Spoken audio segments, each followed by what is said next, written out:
Aleluya. Alabad a Dios en su santuario. Alabadlo en su poderoso firmamento. Alabadlo por sus grandes hazañas. Alabadlo por su inmensa grandeza. Alabadlo con el toque de cuerno. Alabadlo con arpa y con cítara. Alabadlo con tambores y danzas. Alabadlo con cuerdas y flautas. Alabadlo con címbalos sonoros. Alabadlo con címbalos y aclamaciones. Todo cuanto respira, alabe al Señor. Aleluya. Nos ocupamos en esta ocasión del último de los 150 salmos. Y vamos a ponerle un título. Vamos a decir así: Salmo 150, una escuela de oración sálmica. ¿Por qué lo digo? Porque en los 149 salmos anteriores, los salmos nos han enseñado a orar en todas las circunstancias posibles de la vida. La tristeza, la alegría, la fiesta, el matrimonio, el funeral, el día en que estábamos en pecado, el día en que estábamos con los amigos, con la familia. Los salmos van pasando por la partitura de la oración inspirada por el Espíritu, todas las situaciones humanas, todos los sentimientos humanos, todo lo que habita el corazón del hombre. Pero para esto los salmos nos han ayudado presentándonos itinerarios donde de punta a punta cada salmo ayudaba al corazón orante a componer la oración. Cuando llegamos al final de los salmos, el libro del Salterio se despide de nosotros no entregándonos una pieza de oración más, sino diciéndonos cómo en el momento en que cerramos la Biblia podemos, con todo lo que estamos viviendo, convertirnos en compositores de salmos. Es lo que popularmente se dice así: ya no te doy el pescado, ahora te doy la caña. Antes te entregaba la oración ya hecha, ahora te enseño a orar. Aprende a componer salmos.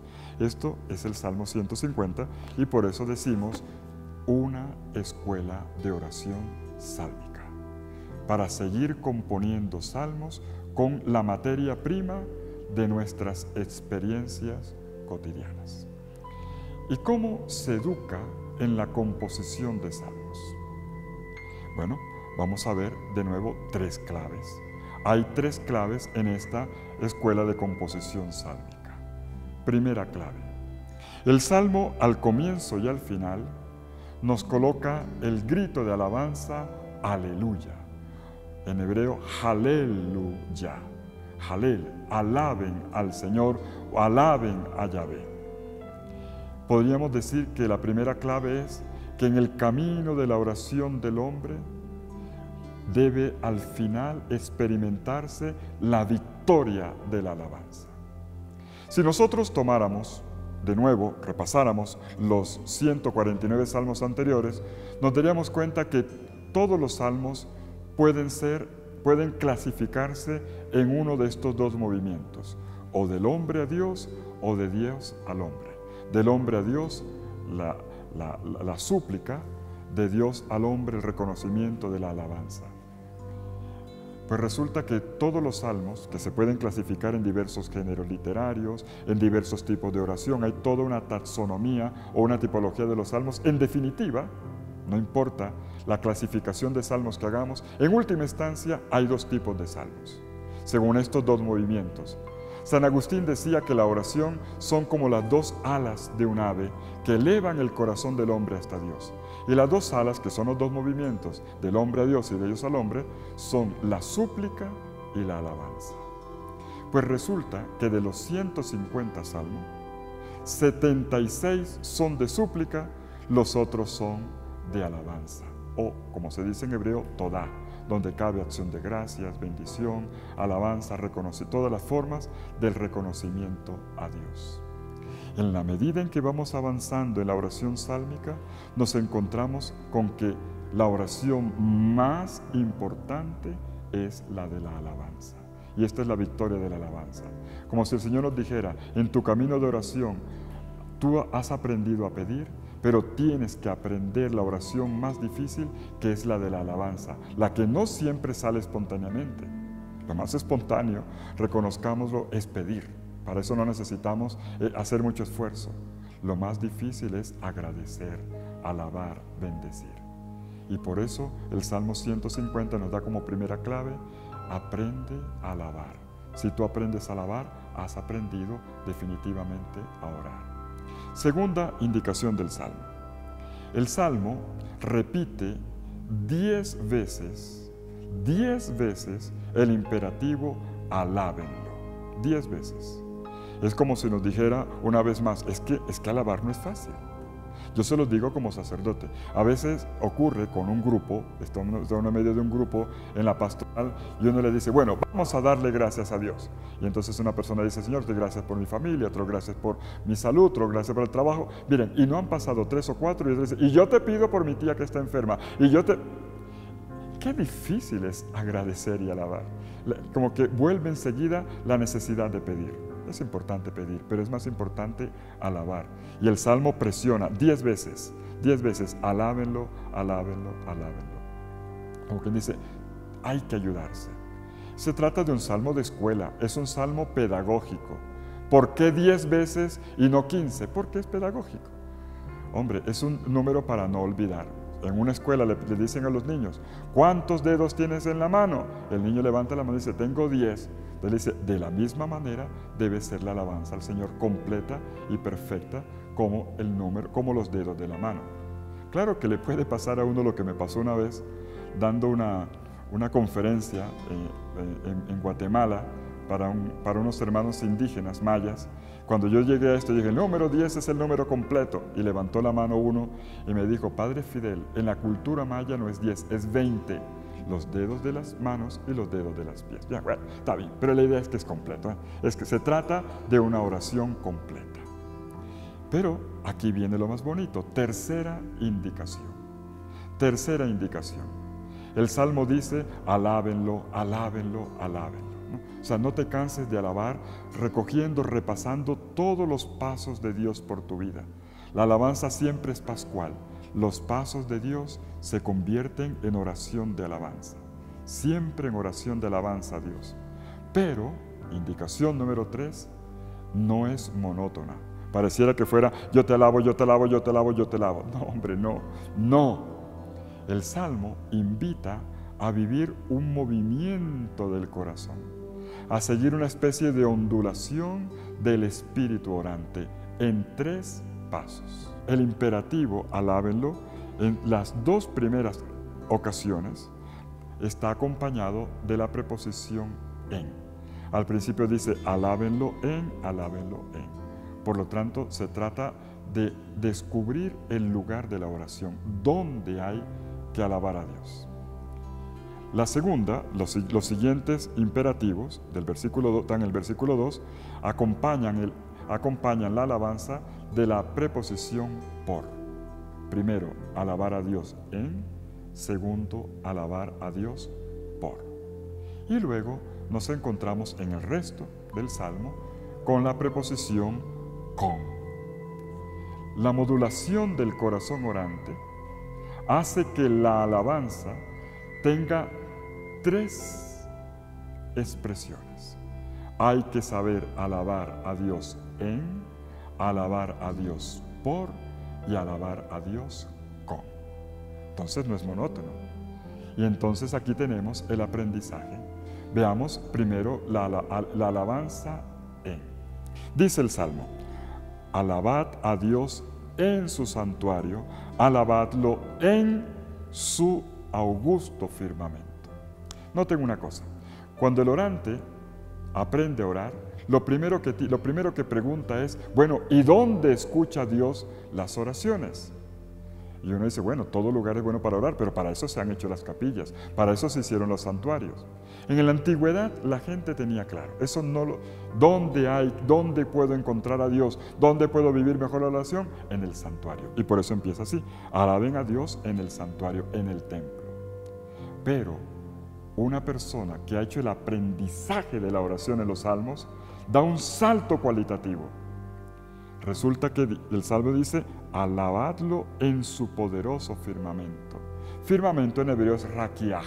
Raquiaj es como el cielo, todo él, como si fuera todo de metal. Raquiaj significa martillado, como si fuera una gran cúpula metálica, a la cual Dios le hizo huequitos, que son las estrellas. Así lo imagina el mundo bíblico, esa es la cosmología bíblica. Y entonces la gloria de Dios se filtra por los huequitos. Alabar a Dios en el firmamento significa que todo lo que está debajo de la cúpula celeste es lugar de oración. ¿Notan el salto cualitativo? De alabar a Dios en un sitio muy específico que es el templo, a hacer de todo un templo santo del Señor. Entonces, si yo voy en el bus, si estoy en el cuarto, si estoy en un jardín, convertir todos los lugares en espacios de oración. Esto es una escuela de alabanza. Paso número 2. El orante pregunta, muy bien, ya entendí dónde hay que orar, pero dígame, ¿cuál es el contenido de la oración? ¿Por qué alabo yo al Señor? Y entonces el Salmo sigue el mismo procedimiento pedagógico. Primero parte de lo habitual, de lo que todo orante en el mundo sabe por intuición, y luego da un salto cualitativo. Hay una revelación, una invitación, que es el aprendizaje para componer salmos. Dice el Salmo, por sus grandes hazañas. ¿Por qué alabo yo al Señor? Pues por lo que hace por mí. Hombre, ¿qué es alabar? Reconocer la mano de Dios en mi vida. Pero inmediatamente da el salto cualitativo en la línea siguiente. Por su inmensa grandeza. Ya no por lo que hace por mí, que siempre es grande, por eso dice hazañas, sino por lo que Él es. Amigos, esta es la oración pura. No se alaba a Dios porque hace cosas por uno. Se alaba a Dios por lo que Él es en persona. Uno debería poder decir, Señor, aun cuando nada hicieras por mí, igualmente de corazón te alabo. Me interesas tú, no por los dones, sino por el don inmenso que tú eres. Esa es la oración. Alabar a Dios por lo que Él es. Y la tercera y última parte del Salmo, el tercer momento de la alabanza, el momento pleno de la oración, es el con qué, y cómo lo hago. ¿Cómo lo hago? Primero, ¿dónde orar? Todo lugar donde me muevo es espacio de oración. 2, ¿por qué lo alabo? Por lo que Él es, no solamente por lo que Él hace. Pero aquí viene el momento fuerte, que ojalá quede grabado en el corazón de todos nosotros. El Salmo nos dice cuál es el lenguaje de la oración y cómo lo alabo. De rodillas, de pie, hablado, cantado, en silencio, ¿cómo lo hago? Y el orante nos regala ahora la pedagogía de los instrumentos musicales. Miren cómo lo hace.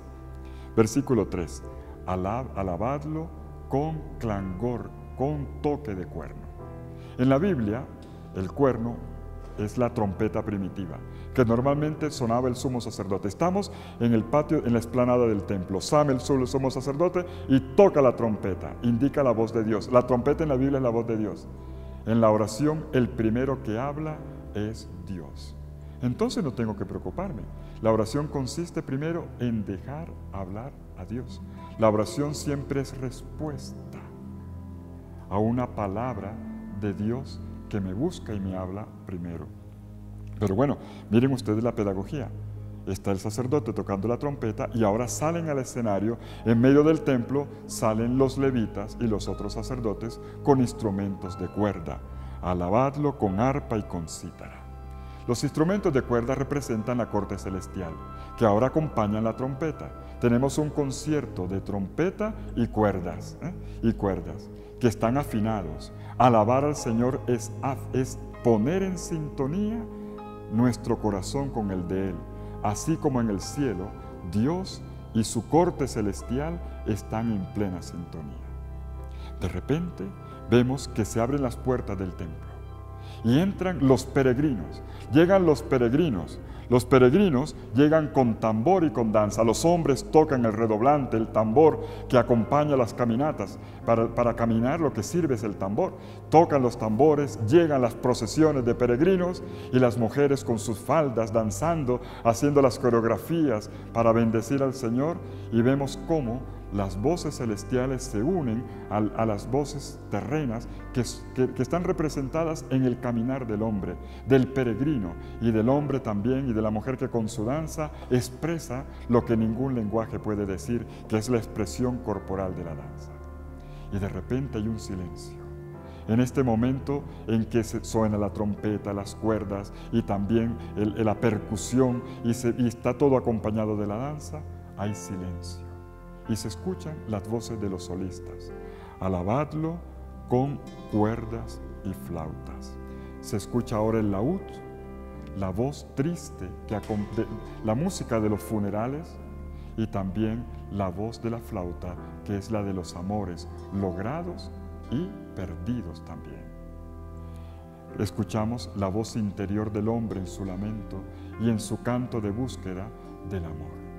Y bueno, y este salmo termina ahora de una manera apoteósica. Conclusión del salmo. De nuevo suena la trompeta, suena la percusión, vuelven las danzas, los solistas se unen a toda esta orquestación del templo, de la gran música del templo, con los címbalos. Címbalos sonoros, címbalos de aclamación.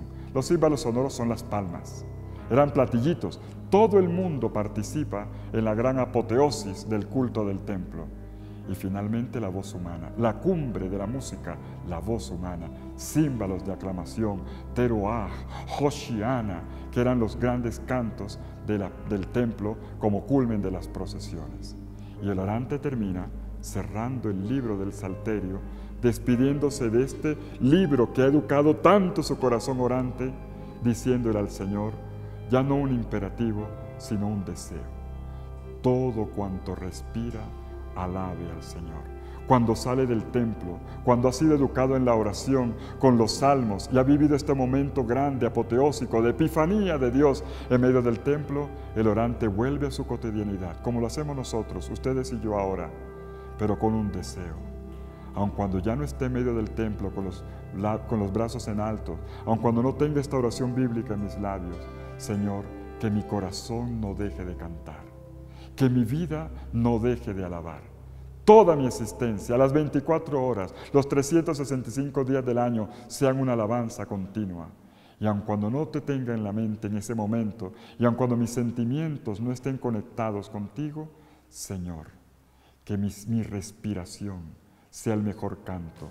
Todo lo que respira, el solo hecho de respirar y de existir, haga de mi existencia una alabanza completa para ti, Señor.